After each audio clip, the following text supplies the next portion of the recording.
물류비 계산 방법입니다. 물류비는 기업에서 드는 물류비는 운송비 기준으로 해서 산정할 필요가 있습니다. 이유는 원가에 가장 많은 영향을 미치기 때문입니다. 물론 제품을 구매하는 가격은 표준 원가라고 해서 정해져 있는 부분이 있지만 실질적으로 이것을 반영해서 적용하기 위해선 여러가지 요소들이 있다, 그죠? 그 요소 중에 뭐가 가장 많이 영향을 미치느냐, 그게 바로 물류비이다라는 거죠. 물류비 중에서도 운송비가 가장 많이 차지하게 됩니다. 이런 물류비가 기업에 차지하는 비율과 효율적 관리 등이 필요하게 됩니다. 그 기준을 맞추고 산정해 봄으로써 기업이 가지는 물류에 대한 효용성을 가늠하고 그리고 향상시킬 수 있다라는 겁니다. 그렇기 때문에 물류비 계산을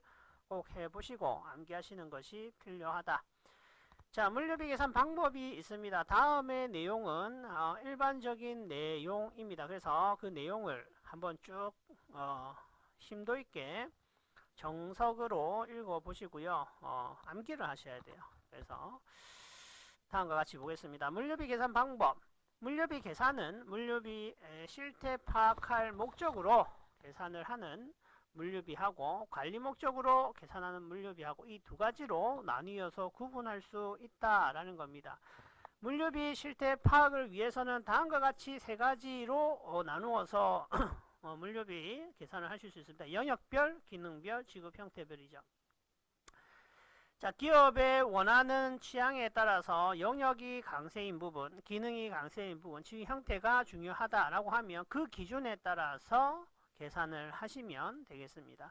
물류비 계산은 물류 활동과 관련해서 발생이 되는 것으로 하고 비정상적인 물류비는 그 관련돼서 제외됩니다. 그리고 물류비와 다른 비용이 섞여져 있는데 그 범위가 너무 많고 구분할 수 없다라고 본다면 제외시키게 됩니다. 비율을 찾으시면 그 비율로 나누시면 되겠습니다. 물류비의 부수적이고 간접적으로 발생되는 물류비는 뭐 해야 된다고요? 배분 기준에 따라서 배분하시면 되겠습니다. 자, 물류비 배분 기준은 다음과 같은 것들이 있는데 금액, 인원, 면적, 시간, 물량을 고려해서 원점별, 항목별, 대상별로 구분을 실시합니다. 자, 물류비 관리를 위한 의사결정 지원이 있고요. 조업도별 물류비와 관리 항목별 물류비로 계산을 합니다. 자, 물류 활동 및 물류 기능과 관련해서 물류 조업도의 변화에 따른 물류비의 변화를 분석하기 위해서는 그죠? 조업도에 따라서 어떻게 물류비가 바뀌는지를 계산하기 위해서는 변동비, 고정비를 알아내야 되는데 그것을 기능별 물류비 기준으로 알아보시면 되겠습니다.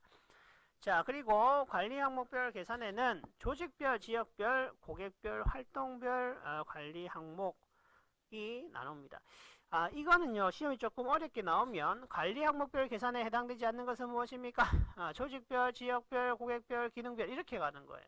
그럼 어렵죠? 그래서 반드시 외워주셔야지 맞출 수 있는 문제다라고 보셔야 될 것 같습니다. 자, 관리 항목별로 물류비를 쉽게 하는 것으로서 관리 항목별로 직접 귀속이 가능한 직접비는 직접 부과하고 불가능한 간접비는 적절한 배분 후에 부과를 하시면 되겠습니다. 그리고 시설이자하고 재고부담이자는 어떻게 돼? 시설이자는 뭐예요? 물류를 하기 위해서 들어가는 시설이 발생하는, 만약에 시설을 사지 않았다면 그것을 연리로 누구에게 또 빌려줬다면 은행권에서 사용을 한다면 발생하는 이자의 범위를 이야기하는 거죠. 재고부담이자도 재고를 팔지 못함에 있어서 발생하는 이자의 양을 의미합니다. 별도의 자산 명세서와 재고 명세서 등의 객관화된 자료와 권위 있는 기관에서 발표한 이자율을 고려해서 반영 계산합니다. 자, 물류비 계산서가 있고요. 일반 기준 적용을 하여 물류비를 계산하는 기업은 이 중요하죠. 매 회계연도입니다. 회계연도마다 당기의 실적과 전기입니다. 당기는 지금의 실적, 현재의 실적과 그 전의 실적, 전기의 실적을 비교하는 형식으로 계산을 하고, 물류비를 수송비, 배송비를 구분을 하지 않으셔도 돼요. 그냥 두 개를 다 플러스 시켜서 합산해서 계산을 하셔도 됩니다. 수송비는 거점 간 운송이고 배송비는 소비자와 그리고 판매자 간의 운송을 의미하죠. 위탁 물류비는 기능별, 영역별로 구분을 하지 않고 보태갖고 사용을 하셔도 된다라는 겁니다. 자, 물류비 계산에 간이 기준이 나와 있고요. 간이 기준, 개별 기준으로 가지 않고 간이 기준으로 가는 이유는 뭘까? 전부 다 파악해내기는 불가능하다라는 겁니다. 그래서 기업이 작은 규모에 있는 경우에는 CJ GLS 같은 경우에는 규모가 전부 다 크기 때문에 모든 개별적인 형태의 물류비를 다 나름대로 이렇게 구분해서 산정을 해낼 수 있어요.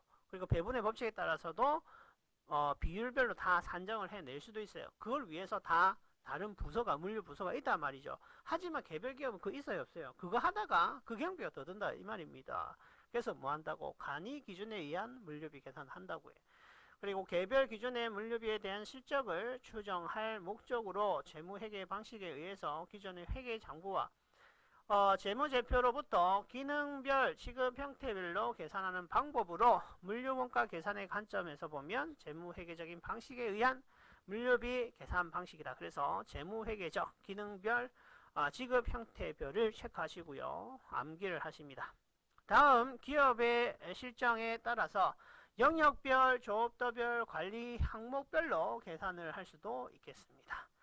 자, 상세한 물류비 정보에 따라서 계략적 물류비 정보나 자료 정도로도 만족하는 중소기업, 그죠? 앞에서 이야기했습니다. 대규모 기업은 이 분류에 대한 상세가 있으면 있을수록 뭐예요? 혜택을 많이 볼 수가 있다는 거죠. 상세한 물류비에 대한 산정이 됨으로써 원가에 대한 반영, 그리고 효용성에 대한 가치, 그리고 투자에 대한 부분, 그에 대한 합리적인 판단이 가능하다. 하지만 중소기업은 그게 불가능하기 때문에 뭉뚱그리 갖고 한다.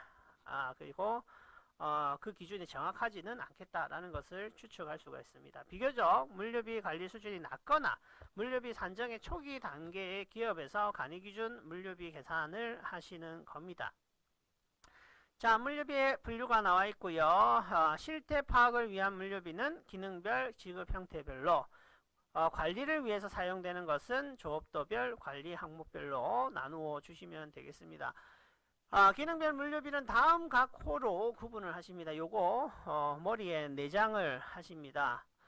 자, 운송비는 물류비를 물류 거점하고 소비자에게 이동시키는 활동에 따라서 물류를 하는 행위에 대한 비용을 의미한다. 운송비고요. 보관비는요, 쌓아두는 거죠. 그래서 창고 보관시설에 보관하는 것. 하역비는 유통가공, 운송, 보관, 포장 업무들을 수반하는 상하차, 피킹, 분류 여러가지 작업으로 물류를, 그러니까 해당되는 물품을 이동시킬 때 발생하는 비용을 하역비. 포장비는 이와 같은 물자에 대한 보관을 용이하기 위해서 상자, 골판지, 팔레트 등의 물류를 포장하는 것. 여기서 중요한 것은 최종 소비자를 위한 판매 포장은 포장 비용에서 제외된다라는 겁니다. 줄 거고 외워주시기 바랍니다. 자, 물류정보관리비는요, 물류 활동 및 물류 기능과 관련해서 정보 처리하는 데 드는 비용을 의미하고, 이거는 보통 물류 정보 비용과 관리 비용을 구분해 가지고 기업마다 하고요. 정 안되면 합해도 상관은 없습니다. 자, 그리고 지급 형태별 물류비는 다음과 같이 세분화할 수 있습니다. 자가 물류비. 자가는 뭐예요? 자기가 스스로 물류를 이행하실 때 자기 운영 매체 그리고 운송수단을 이용해 가지고 물류를 했을 때에 대한 비용입니다. 자사의 설비, 인력을 사용해서 물류 활동을 수행함에 따라 발생하는 물류비, 여기에는 재료비, 노무비, 경비, 이자가 구분해가지고 파악을 할 수가 있다. 여기 이자는 어떤 것? 시설부담이자, 재고부담이자 나눌 수 있고, 재고부담이자는 보관에 대한 부분이다. 그게 한정된다 라고 볼 수 있습니다. 위탁 물류비는요, 3자 물류 혹은 4자 물류에 맡기는 겁니다. 그래서 물류비의 일부 또는 전부를 타사에게 위탁함으로써 소비되는 비용을 의미합니다.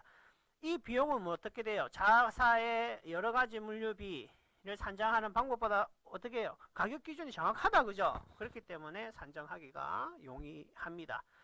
자, 물류 자회사 지급분과 물류 전문기업 지급분으로 구분할 수 있습니다. 자모회사 관계라면 그에 대한 부분을 조금 더 상세하게 구분할 필요 있다. 자, 개별 기업의 물류비 관리 목적에 부담될 수 있도록 다음과 같이 물류비를 정의 분류할 수 있다.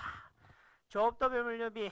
조업도별 물류비는 물류활동 범위 내에서 물류조업도별의 증감 여부에 따라서 고정비하고 변동비로 구분을 할 수 있다.